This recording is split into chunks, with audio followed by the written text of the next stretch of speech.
The Grand Assembly Hall was the largest room Ambassador Min Jae Park had ever stood in, and he had visited it many times.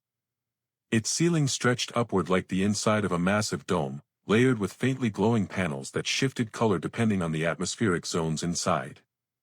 Representatives from 43 different civilizations gathered in circular rows. Some sat in water tanks. Some floated in personal gravity bubbles. Others rested on stone slabs, metal frames, or soft moss-like cushions. The air shimmered where invisible barriers separated breathable mixtures, ensuring everyone survived the meeting.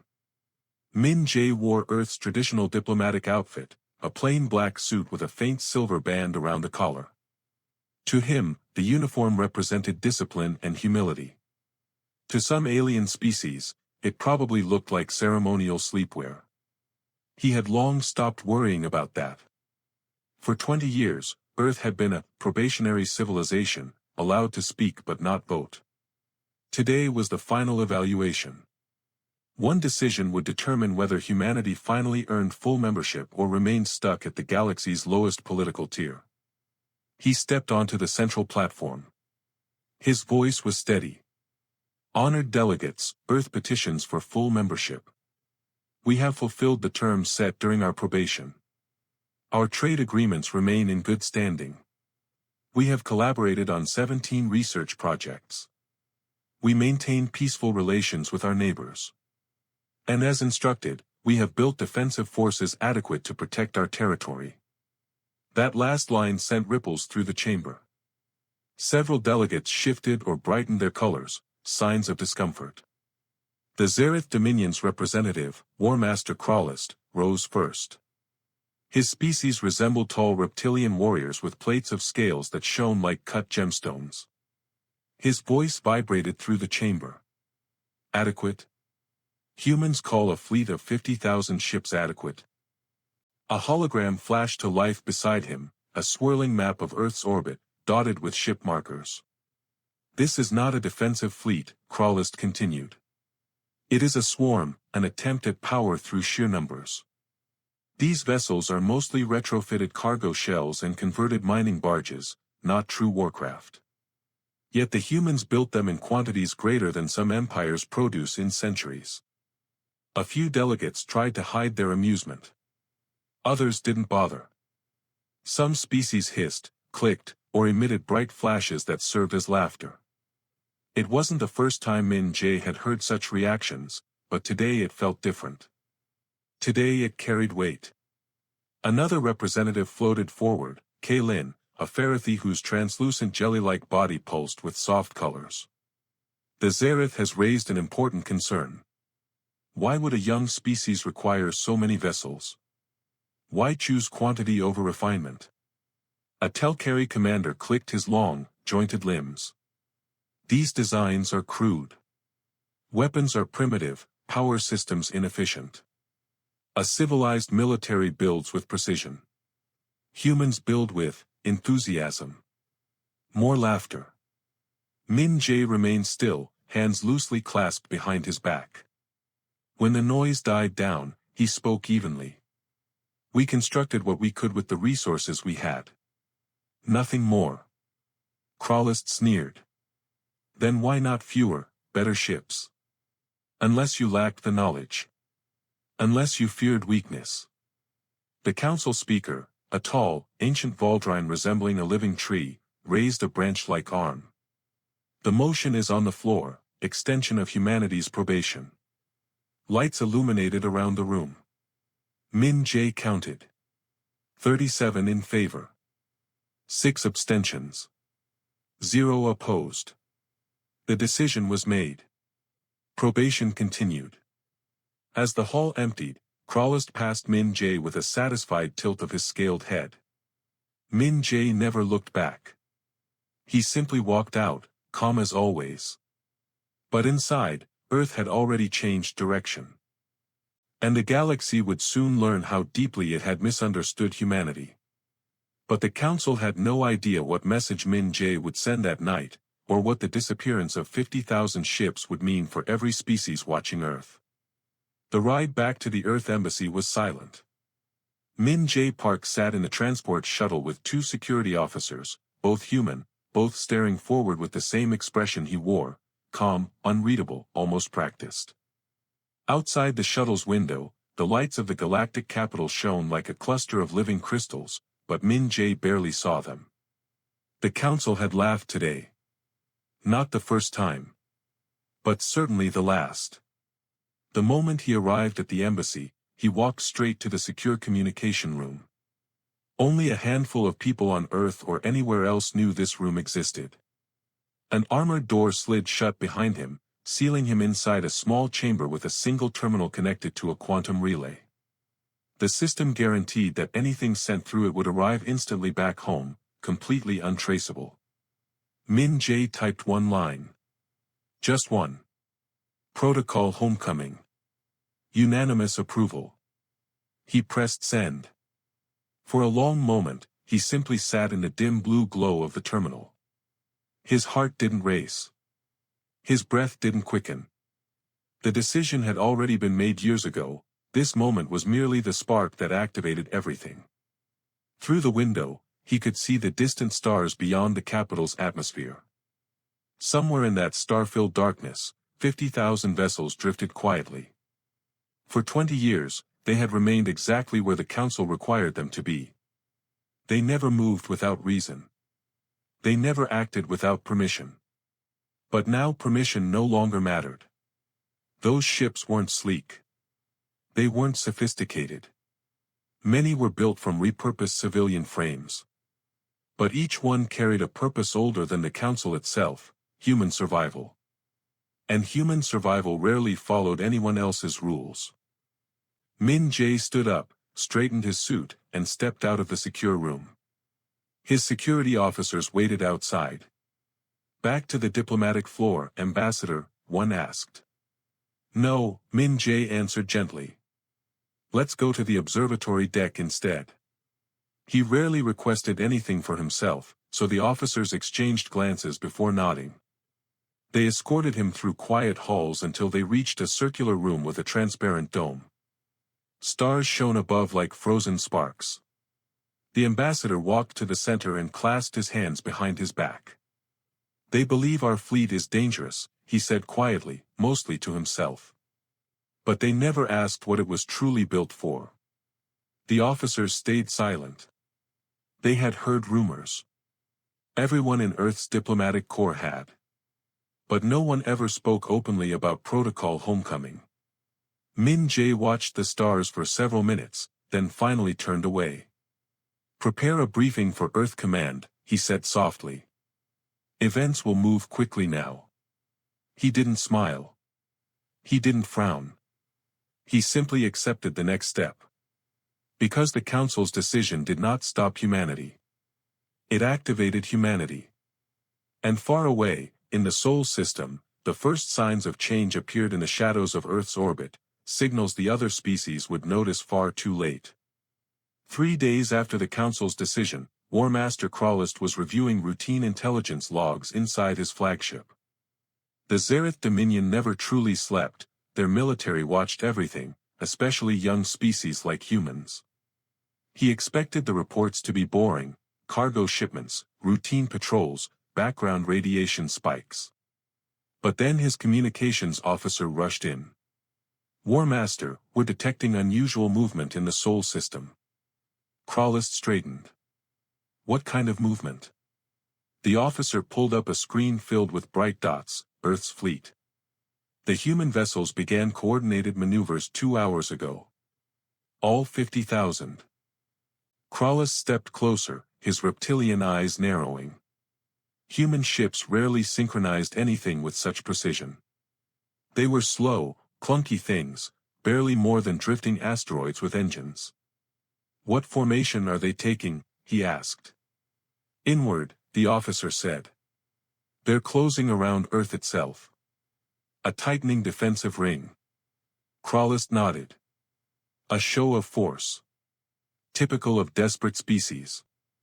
But 6 hours later, the officer called him back, this time with fear in his voice. War Master, something is happening. They entered the intelligence center. Multiple displays flickered with sensor feeds. The officer pointed at the outer edge of the fleet. "We're losing ships." Krallist's scales stiffened. "Destroyed?" "No, Warmaster. Not destroyed. They are simply vanishing." Krallist stared hard at the screen. A cluster of human ships blinked, and then, nothing. No explosion. No debris. No energy spike. "Our sensors show them one moment, then empty space the next," the officer said. "No warp trails. No stealth activation. They're just gone." The room grew tense. "Run diagnostics," Krallist ordered. "We did. 3 times. All systems confirmed the same data. Over the next 12 hours, more and more ships disappeared, hundreds, then thousands. Reports from other species soon followed. The Farathi saw the same losses. The Telkari too. Every civilization observing Earth reported identical readings. By morning, 47,000 ships had vanished. Only 3,000 remained in simple orbit, motionless. The Galactic Council called an emergency session, without inviting Earth. Inside the chamber, intelligence leaders argued over the impossible. "The human fleet has vanished," the Farathi director announced. "We detect no travel signatures." "Could they be cloaked?" someone asked. "Then why broadcast normal signals right until the moment they disappear?" the director replied. A Telkari general clicked nervously. "Perhaps they were destroyed all at once." "Impossible," the Farathi said. "That scale of destruction leaves traces. We have nothing." Warmaster Krallist slammed his clawed hand on the table. "This is a prelude to war. They are hiding their fleet. Preparing a strike." Several species panicked. The Karthani suggested evacuating border colonies. Others demanded immediate military buildup. Fear spread faster than logic. The council prepared for a possible human attack. But no attack came. Instead, only silence, and the growing dread that humanity had done something beyond anyone's understanding. And while the galaxy panicked, a single young analyst would soon uncover the truth, one that would force every species to rethink what they believed about Earth. While entire governments panicked and war fleets prepared for battles that never came, one person on a quiet night shift noticed something no one else had bothered to check. Zixen, a junior data analyst in the Telkari Intelligence Division, sat alone at her desk surrounded by glowing displays. Her 4 slender arms worked quickly as she reviewed every historical file Earth had ever submitted to the Galactic Council. Most analysts hated this assignment.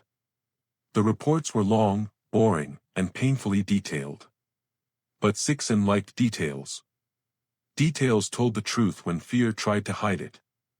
She had been told to search for signs of human stealth technology, anything that could explain 50,000 ships disappearing without a trace. So she compared fuel signatures, hull materials, and energy logs. Hours passed before something strange appeared on her screen. "This doesn't match," she whispered.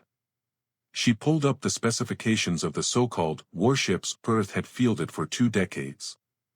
Then she compared them with older records from Earth's early expansion years, when they first built civilian vessels centuries ago. Her mandibles clicked in surprise. The basic structure of Earth's warships was practically identical to colony ships. Not military cruisers. Not destroyers. Not battleships. Colony ships. She checked again: engine cores, hull plating thickness, radiation shielding, space for life support modules. All pointed to the same answer. Even the oversized reactors were designed to power entire communities, not weapons. And those laser cutters? They matched industrial mining equipment. Zixen's eyes widened. "Director Yavish must hear this," she said. Her supervisor groaned when she called. "Zixen, it's the middle of rest cycle." "This can't wait," she insisted. "I'm coming to your office." 2 hours later, Zixin laid every piece of evidence before the intelligence director, an older Telkari whose scarred exoskeleton showed decades of service. Yavish reviewed the data slowly, carefully. Finally, she asked, "You're certain?" "Yes, Director. Earth's warships were never built as warships. Every vessel was a converted civilian ship. All 50,000. Yavish stared at the projections, her mandibles clicking in disbelief. "Then why convert them at all?" she asked. "Because the Council demanded they maintain a defensive fleet during probation," Zixin replied. "They couldn't afford two fleets, one for defense and one for colonization." "And now?" the director asked quietly. "Now that we denied their membership, they're no longer bound by those rules." Yavish leaned back. "Protocol homecoming," she whispered. "The message Ambassador Park sent." "It wasn't a war command," Zixin said. "It was a recall. The humans are bringing their true fleet home." The director's eyes grew dark with realization. "They're not hiding warships," Yavish said. "They're dismantling them. Restoring them. Transforming them back into what they were meant to be." Zixin nodded. 50,000 colony ships, she said softly. "And the galaxy has been preparing for a war that never existed." But the truth was only the beginning, because hidden inside decades of human reports was a far bigger secret, one that would force the Council to face Earth in a way they never expected. Director Yavish did not sleep for the next 3 days. She ordered every file, every log, and every scrap of data Earth had submitted during the past 20 years to be re-examined. She suspected the Council had overlooked something huge, not out of malice, but out of arrogance. And she was right. Humanity had documented everything. Too well, in fact. Their reports were so thorough and boring that most species had skimmed over them for years, assuming they were harmless bureaucracy from a young, overly cautious civilization. But buried inside those reports, Yavish found the truth. Huge quantities of construction materials purchased every year, steel composites, reactor housings, hydroponic systems, atmospheric processors, medical bay equipment, population habitat modules. Enough resources to build far more than 50,000 ships. Zixin stood beside her, pulling up energy logs from Earth's orbital shipyards. "These power readings," Zixin said, tapping her screen, "they don't match military production." Yavish nodded. "No. They match long-range construction. Something built to last 100 years. Something with life support for thousands." Slowly, she pulled up ancient starship blueprints from the Builders Guild archives. They were old references used by species who once built massive space city ships. The energy signatures matched perfectly. "Generation ships," Yavish whispered. "Earth has been building generation ships for more than a century." Zixin adjusted the display. "Look here, Earth filed official colonization permits exactly 123 years ago. They requested approval to build 50,000 long-range colony vessels. The same number as their warfleet," Yavish finished. Everything clicked into place. The weapons. Mining tools. The armor. Radiation shielding. The oversized engines. Built for long, slow voyages. The numbers. Exactly what their colonization plan required. The Council had never understood the scale of humanity's need. Their population had exploded. Their lone homeworld could no longer support them. Colonization wasn't ambition, it was survival. And instead of helping them, the Council had forced Earth to disguise their Exodus fleet as a defensive armada. Yavish leaned forward, stunned by the realization. "They armed their future homes because we required a military." She paused. "And when we rejected their membership, they simply stopped pretending." Zixin enlarged the most recent sensor logs from the Sol system. Massive power readings surrounded Earth's orbital platforms. "Look," Zixin said. "The missing ships didn't leave the system. They're inside dry dock. They're being rebuilt." Yavish stared at the numbers. Humanity is not hiding a fleet, she said softly. They're preparing to launch the greatest migration in galactic history. Both analysts exchanged a look, a mixture of awe and fear. No species had ever attempted such a monumental expansion in so little time. We need to warn the Council, Zixin said. We will, Yavish answered. But first we must learn exactly what Earth plans to do next. She tapped the display. And how long the rest of the galaxy has before 50,000 human city ships begin leaving their cradle.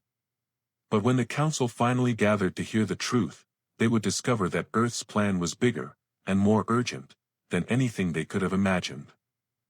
Director Yavish moved quickly.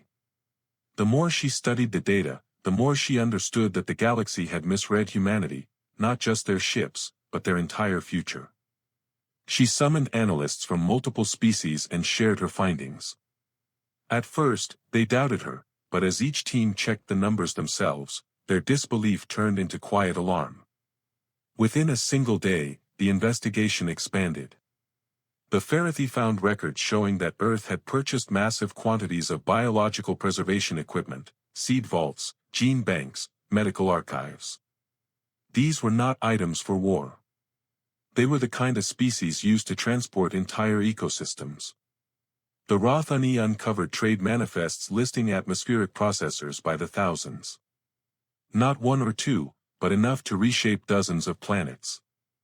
The Valdrine, masters of cultural preservation, were shocked to discover enormous digital archives created by humans, art, music, literature, history, languages, compiled and backed up in long-term storage formats. It was as if humanity had prepared to pack their entire world into space. Every clue pointed in the same direction. Humanity was not preparing for war. Humanity was preparing for departure. Colonization on a scale we have never witnessed, a Farathi analyst said, her crystalline core pulsing rapidly. They are planning to settle dozens of systems at once, added a Rothani researcher. They were waiting for council membership to launch, Yavish replied, but now that we denied them, they no longer need council approval. A silent understanding spread across the room. Humanity's timetable had changed. Zixin pulled up an old colonization agreement Earth had filed. It listed 47 star systems, each uninhabited, each approved by the Council a century ago, each ignored since. They selected systems no one else wanted, Zixin said. Dead worlds. Empty stars. No natural life. They knew no species would fight them for worthless territory, Yavish added. Smart. Efficient. Silent. Everyone now saw what the Council had missed. Humanity wasn't expanding to conquer. They were expanding to survive overwhelming population pressure. And they had planned it for generations.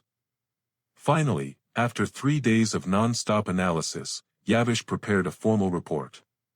Thick, detailed, impossible to dismiss. She added one final line before sealing it. Humanity's fleet was never a threat.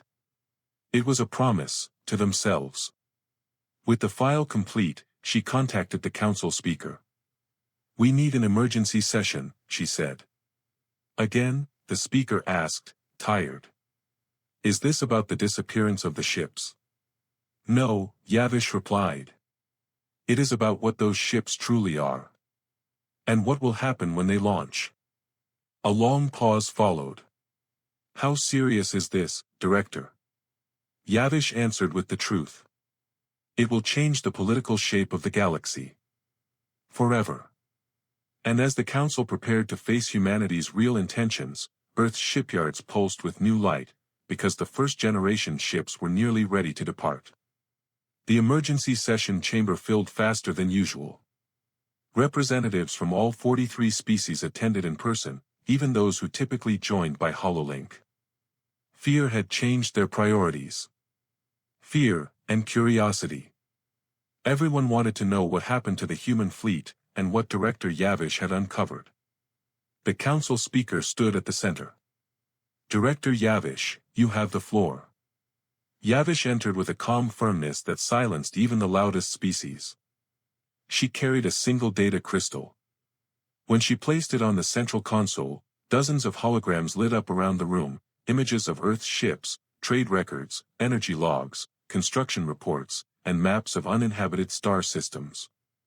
This report, she began, explains exactly what happened to the human fleet, why they built it, and why it has now disappeared. War Master Crawlist crossed his scaled arms. We already know, stealth or sabotage. No, Yavish said. Neither. She tapped the console. A new hologram appeared, a massive vessel with gardens inside transparent domes, huge life support rings, and engines designed for slow travel rather than combat. This is what the human warships really are, Yavish said. Generation ships. A ripple moved through the chamber. These ships were not constructed in military shipyards, she continued. They were originally built as civilian vessels, long-term colony ships designed to carry large populations across interstellar distances. She flicked her mandibles toward Crawlist. You mocked their crude weapons. Mining lasers. Bulk plating. Oversized reactors. But those are not military flaws, they are civilian features. Repurposed because we forced them to. Crawlist's scales darkened, but he did not interrupt. Yavish continued. Every human ship we labeled as a war vessel was built using the same blueprint as their early colonization fleet. Earth filed construction permits for 50,000 generation ships over a century ago. They were building them long before joining the Council. She switched to a star map. These are the 47 unclaimed systems they requested for colonization. All approved long ago. All ignored since. A Farathi delegate floated forward. Why 50,000 ships? Because humanity needs them, Yavish said simply. Their world holds over 11 billion people. Their population grows every cycle. They do not have multiple homeworlds like older species. They needed expansion, not war. She paused. But we demanded they build a defensive military instead of a colonization fleet. So they converted their homes into warships to satisfy our requirements. Gasps and clicking noises filled the chamber. And now, she said, since we denied their membership, they have no reason to maintain the disguise. They recalled the fleet. They are restoring those vessels to their original purpose.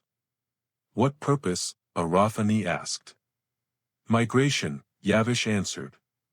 A mass exodus. The largest in galactic history. Silence fell. Yavish looked at the Council one by one. Humanity is not hiding a fleet to attack us. They are preparing to leave, that is what their disappearing ships mean. They are being rebuilt for departure, not war. The Council speaker's voice shook slightly. Then, humanity is not our enemy. Only if we try to stop them, Yavish replied. But while the Council struggled to accept this truth, humanity's massive fleet continued its quiet transformation, and their first ships were nearly ready to launch into the unknown. While the Galactic Council argued, worried, and questioned their own judgment, something very different was happening back on Earth. Above the blue planet, in the quiet black of space, the Sol system had become a hive of activity. Dozens of orbital platforms glowed with bright white and soft green lights, construction fields, restoration docks, and agricultural rings. Machines worked day and night. Human engineers floated in suits between enormous metal frames, guiding robotic arms, welding new components, and removing temporary weapon systems. Where once the sky had held a jittery, uneven warfleet, the new formations looked organized and peaceful. Like cities being rebuilt piece by piece. Ship by ship, the transformation grew clearer. The mining lasers were removed. The armored plates were detached. The reinforced military structures were pulled apart. Underneath, the true design emerged. Habitats. Schools. Greenhouses. Family sectors. Observation decks. Storage bays for seeds, DNA libraries, and cultural archives. What had once looked like a fleet of clumsy warships now looked like floating homes, massive generation vessels designed for long journeys across empty space. On Earth's surface, the preparations were just as intense. Atop mountains, people gathered to watch the shadowy silhouettes of restored ships drift across the night sky like slow-moving stars. On coastlines, families packed belongings, waiting for assignment to their designated vessel. Entire communities prepared to leave Earth forever. Inside one of the command centers, Admiral Lien Cho stood before the projected map of the fleet.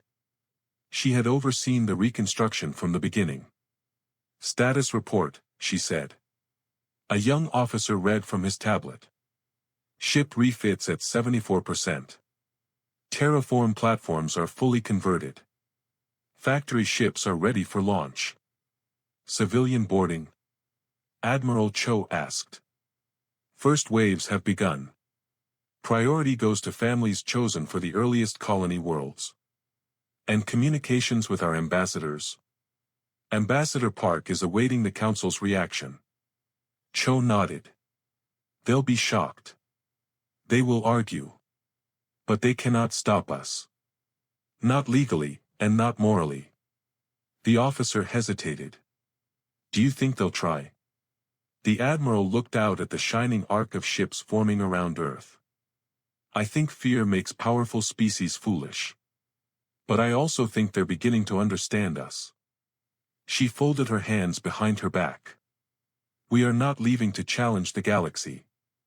We are leaving to survive it." Another officer approached. "Admiral, the first restored generation ship is ready for public demonstration." A rare smile touched her lips. "Then let them see who we truly are." Minutes later, cameras from across human space broadcast the moment live. A massive silver and green vessel emerged from a dock, its gardens visible through transparent domes, its lights warm and welcoming. Not a warship.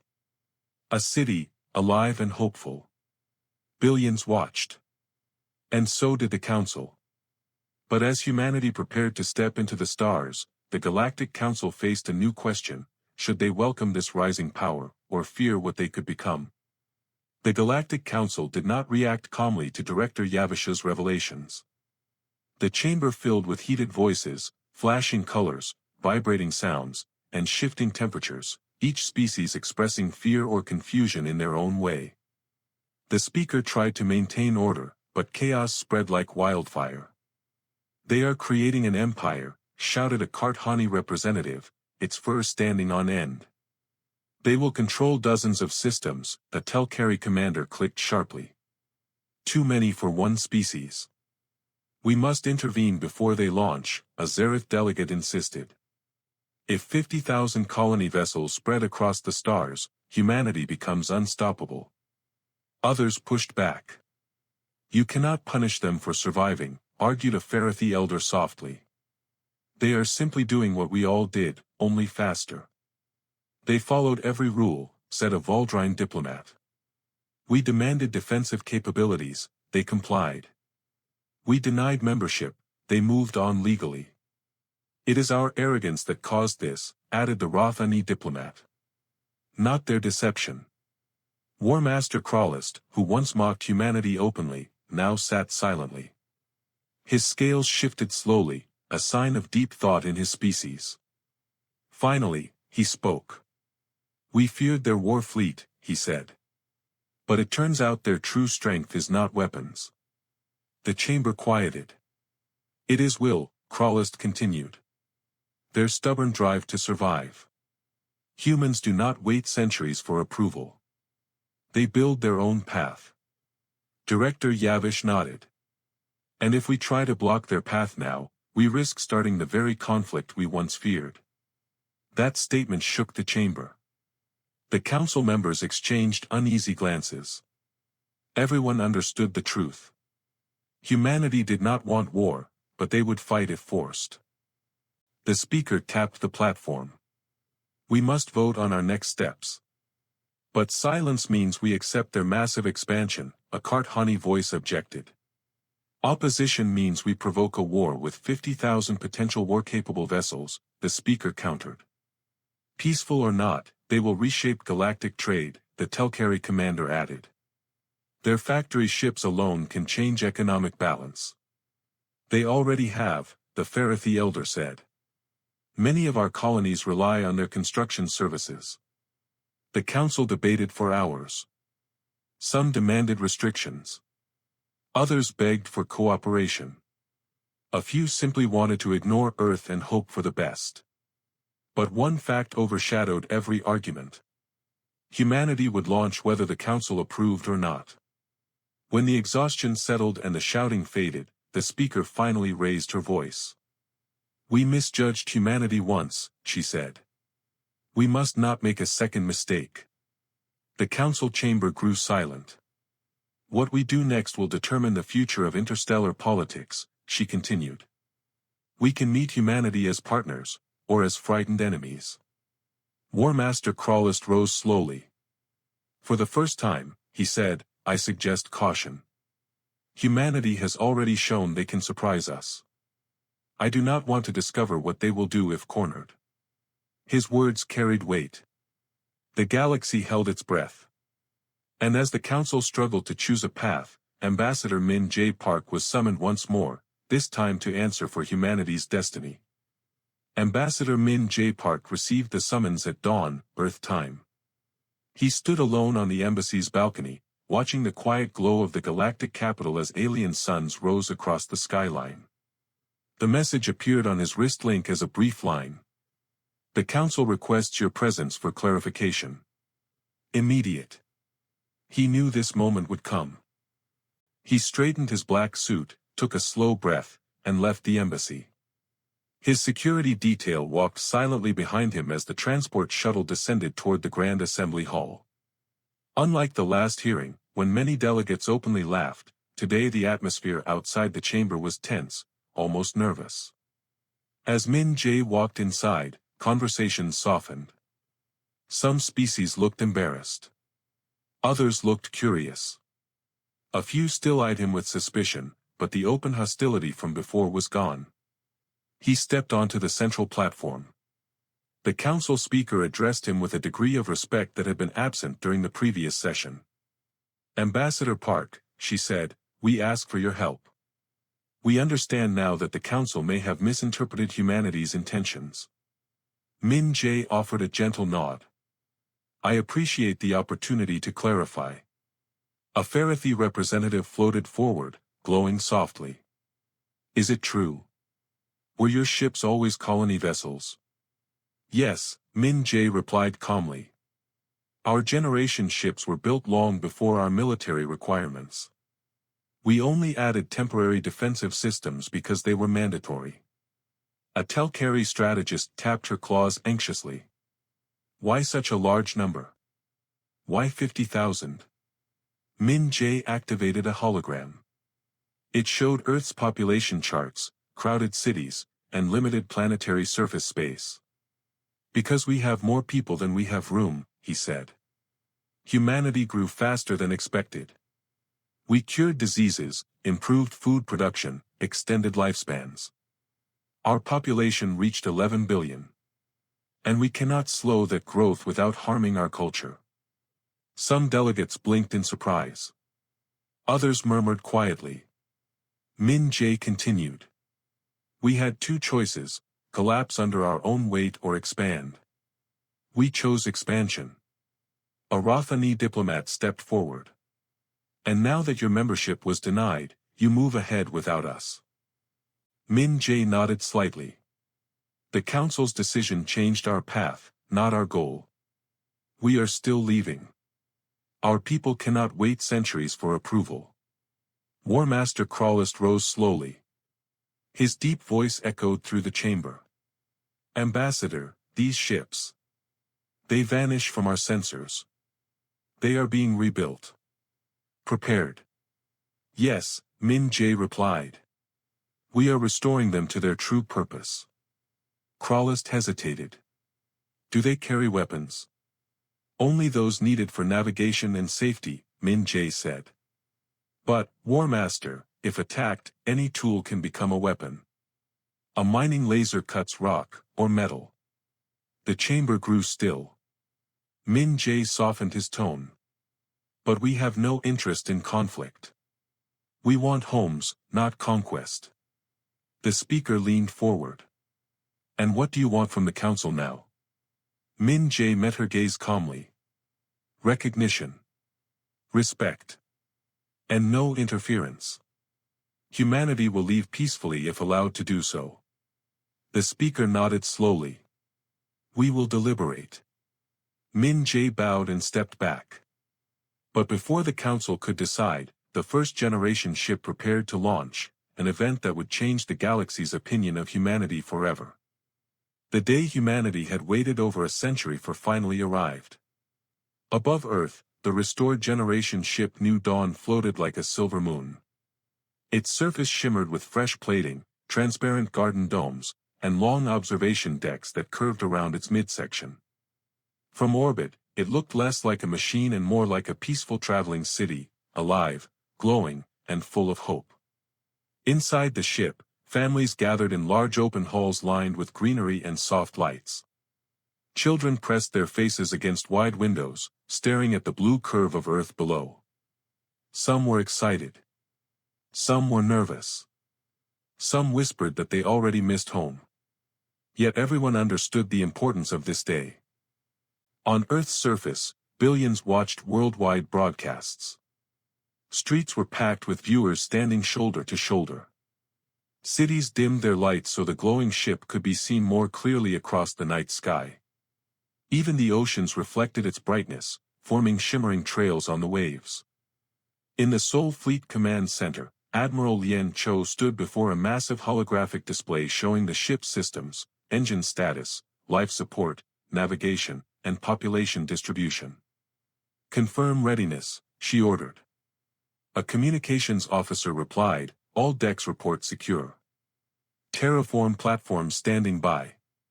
Factory ships aligned. The launch corridor is clear. Cho nodded. Then send the message. A soft chime echoed across New Dawn. All stations, the captain of the ship said over the intercom, prepare for departure burn. This is not just a journey. It is the beginning of our people's next chapter. In the Galactic Council chamber far away, delegates watched through a live galactic feed. Few spoke. Even War Master Krallist, who once mocked humanity, sat still, his eyes fixed on the display.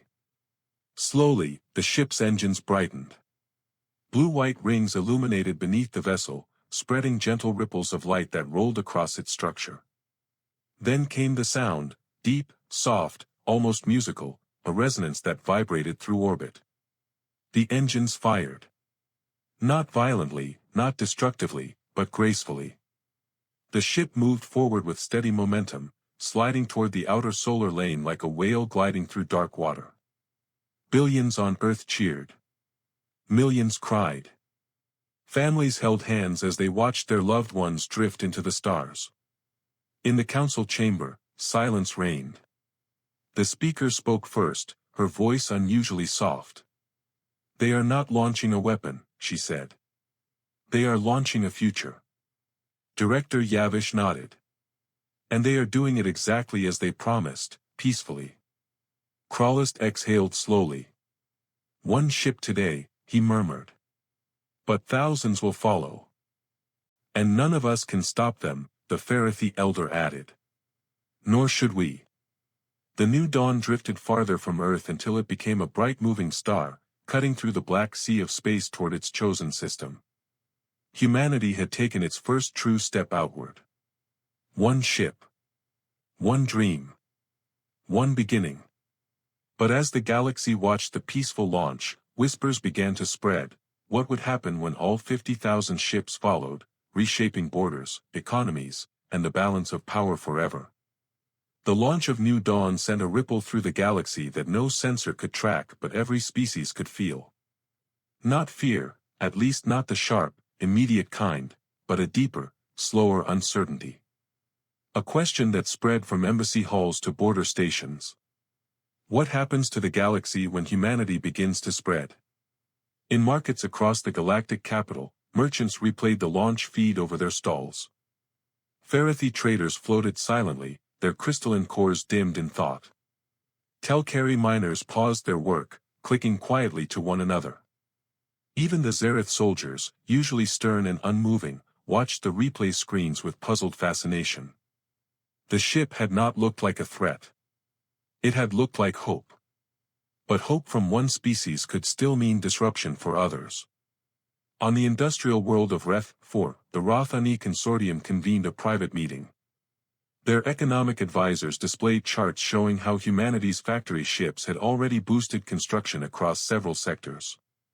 If they settle 47 systems, one advisor said, that is 47 new trade partners. 47 new markets. 47 new opportunities. Another shook his furred head. Or 47 future competitors. In the Telkari Military Command Center, a strategist tapped her armored claws against a table. Humanity's ships may be peaceful now, she said, but as colonies grow, so will their fleets. Peaceful does not mean powerless. A younger officer replied, but they have not broken a single law. We cannot punish a species for thriving. The room fell silent at that. Because it was true. On a Farathi research station, scientists studied the energy signature from New Dawn's engines. They were baffled. No weapon systems active, one said. No combat shielding. No stealth generators. Another pulsed brightly. Then we misjudged them. Entirely. Meanwhile, on a small moon near the Zareth border, a group of settlers pressed their faces to their habitat windows, watching the distant streak of New Dawn's drive light across the starfield. Do you think they'll pass near us? A child asked. Perhaps, her parent said gently. They will go where the empty stars call them. Back in the galactic capital, the council held a closed meeting. The council speaker addressed the assembly. One ship has launched. Countless more will follow. We must decide how to respond before the galaxy changes shape around us. War Master Crawlist shifted uneasily. We cannot intimidate them. We cannot contain them. And attacking them would turn miners and farmers into soldiers overnight. Director Yavish added, then perhaps we do not respond. Perhaps we adapt. A long silence followed. The speaker finally spoke. We must face a truth we have ignored. Humanity is becoming one of the great powers, and we must choose whether to guide that rise or stand aside and hope it remains friendly. Her words lingered like a shadow across the room. Because no one truly knew which path humanity would take. Only that they were moving faster than anyone had expected. And while the council debated their next move, humanity was already preparing the next wave of ships that would set off a chain of events far larger than anyone imagined. The launch of New Dawn had barely faded from the night sky when the second wave of generation ships rolled out of the Seoul shipyards. This time there were not one or two vessels, there were dozens. Their polished hulls glowed in the dark like floating lanterns, each one shaped slightly differently depending on its future destination. Some were built for planets with thin atmospheres, carrying massive atmospheric processors. Some were designed for asteroid belts, equipped with advanced mining modules. Others were large, ring-shaped habitats meant to orbit barren stars with no habitable worlds at all. But there was one thing they all shared. They carried pieces of Earth, its cultures, its languages, its memories. In the docking rings, families boarded with carefully packed belongings. Some brought musical instruments. Others carried soil samples from their hometowns. Artists brought canvases. Farmers brought tools. Teachers carried portable classrooms. There was something deeply human about these ships. They weren't just machines, they were moving communities. Admiral Lien Cho monitored the launch schedules.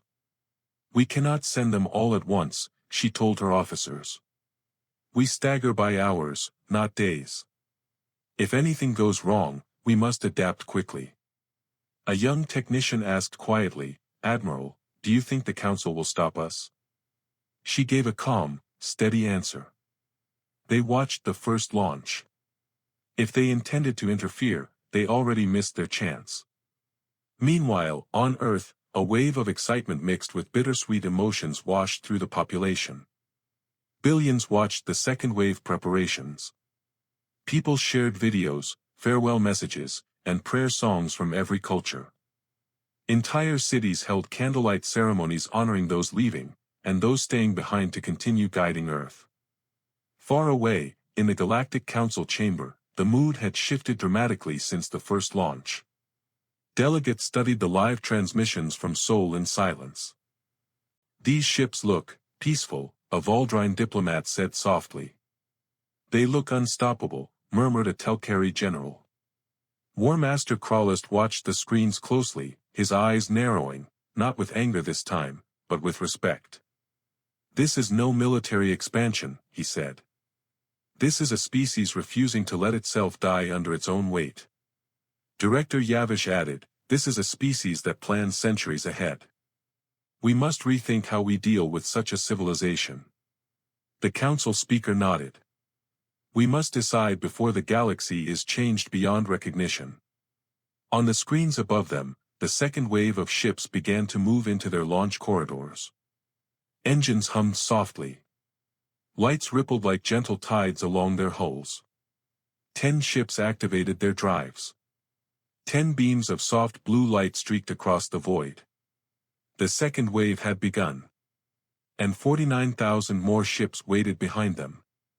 But before the final waves launched, the Council would deliver a decision, one that would determine whether humanity entered the future as a friend, a rival, or something entirely new. The Galactic Council chamber had never felt so heavy, so full of tension and uncertainty. Delegates sat in silence as the second wave of human generation ships vanished into the darkness of space. The glow of their engines still reflected on the chamber walls as the live feed ended. The speaker rose. "We cannot delay any longer. We must decide what our relationship with humanity will be, before they complete their exodus." War Master Krallist stood first. His deep voice rumbled through the hall. "I once mocked them. I saw weakness in their ships and fear in their numbers. I was wrong. They are not weak. They are determined. And determination has reshaped worlds before." A Telkari commander clicked nervously. "If we do nothing, they will fill 47 systems in a single generation. That has never happened in recorded galactic history." "Then we must not stand in their way," the Farathi elder replied softly. "They are not harming anyone. They are not seizing land. They chose systems no one else wanted." "Empty systems remain empty for a reason," a Karthani delegate argued. "They require time, effort, and resources to turn into thriving colonies. And humans are willing to invest centuries," Director Yavish reminded them. "That is something we should value, not fear." A murmur spread. The speaker looked around the chamber. "We have 3 options. We can oppose them. We can isolate them. Or we can welcome them." "Opposition," the Telkari general said, "means war, a war we cannot win. Not because they are stronger, but because they will fight with everything they have. A species that turns mining tools into weapons can be creative.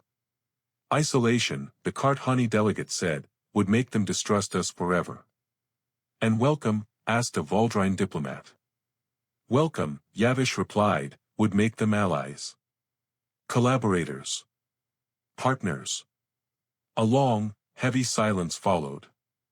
Finally, War Master Krallist stepped forward. "I, who once doubted them, say we welcome them." The chamber erupted in whispers. The speaker raised her hand. "All in favor of recognizing humanity as a fully sovereign, fully respected expansionist civilization, one that may colonize freely within galactic law, signal now." Lights began to appear across the chamber. First a few. Then dozens. Then almost all. Only 2 species abstained. None objected. The speaker nodded slowly. "The motion passes. The decision was made. The galaxy would not fight humanity. The galaxy would not fear humanity. The galaxy would walk forward beside them. Meanwhile, in the Sol system, the third wave of generation ships prepared for launch. But this time, something unexpected happened. A transmission appeared on every human screen. Incoming, Galactic Council message, priority level, peace. Admiral Lien Cho watched the message unfold. Ambassador Min Jae Park listened with quiet satisfaction. Families aboard the generation ships paused in mid-preparation, tears rising in their eyes. For the first time in centuries, humanity was not alone. And now, with the Council's decision known, the final wave of ships would depart, marking an ending, a beginning, and a future the galaxy would never forget. The third and final wave of humanity's great fleet floated in perfect stillness above Earth. Ships of every size and purpose shimmered under sunlight, garden ships glowing green, industrial ships shining silver, residential city ships stretching thousands of meters long. Nearly 50,000 vessels stood ready. But this final wave felt different. Not rushed. Not hidden. Not defensive. They stood ready with the knowledge that the galaxy was no longer watching them with fear, but with respect. On the bridge of the flagship Horizon's Promise, Admiral Lien Cho listened carefully as the transmission from the Galactic Council played throughout the ship. Humanity, the speaker said, her voice calm and steady, the Council acknowledges your right to expand, to settle unclaimed systems, and to build a future for your people.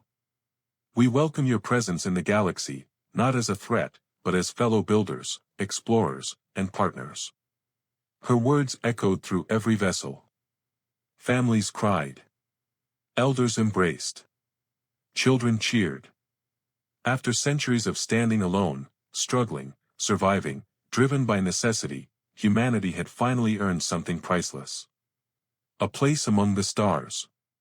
On the balcony of the Earth Embassy, Ambassador Min Jae Park watched the final preparations. His heart felt lighter than it had in decades. Years ago, the Council had mocked Earth. Today, that same Council recognized the truth he had known all along. Humanity builds not to conquer, but to endure. Beside him, Director Yavish approached quietly. Ambassador. I owe your people an apology. Min Jae shook his head. No. You owe us your trust. And now we have it. She smiled softly, rare for a Telkari. I believe we do. Across Earth, ceremonies filled every city. Lights illuminated skylines. Bells rang from old temples. Digital fireworks danced across holographic screens. Every culture marked the moment in its own way, united by the understanding that this launch was not a goodbye, but a promise. At Fleet Command, Admiral Cho raised her voice. Begin final synchronization. Engines ignited in waves, casting soft halos around the ships. One by one, the vessels aligned in graceful arcs. Unlike the rushed departure of ancient stories, humanity did not leave in desperation. They left with dignity, with structure, order, and purpose. A message appeared across all ships. Stand by for launch. A new chapter begins. The first ship moved. Then the next. Then hundreds. Then thousands. A river of shining vessels streamed away from Earth like falling stars in reverse, rising into the void, carrying dreams, people, cultures, and futures to worlds no one had ever touched. Earth itself grew smaller in the viewports, but not colder. It remained the home they would return to, the memory they would carry, the root of every new civilization they built. As Horizon's Promise drifted into the deep black, Min Jae sent one simple message to the Council. We go with peace. We build with honor. And we welcome all who walk beside us. The galaxy had once mocked humanity's crude ships. Now, it watched a fleet of 50,000 living worlds rise into the cosmos. Not as weapons of war, but as the seeds of countless new civilizations. And so began the Age of Horizons. An age where humanity finally claimed its place among the stars. Not through conquest, but through courage, unity, and the unbreakable will to build a future worth living. The end. Let this message ignite your faith, rekindle your hope, and spur you to stand firm on your journey. Thank you for staying with me to the end. If this story stirred your heart, drop a like, share this video with someone who needs it, and hit that subscribe button to catch more content like this. May God's blessings overflow in your life, and I'll see you soon.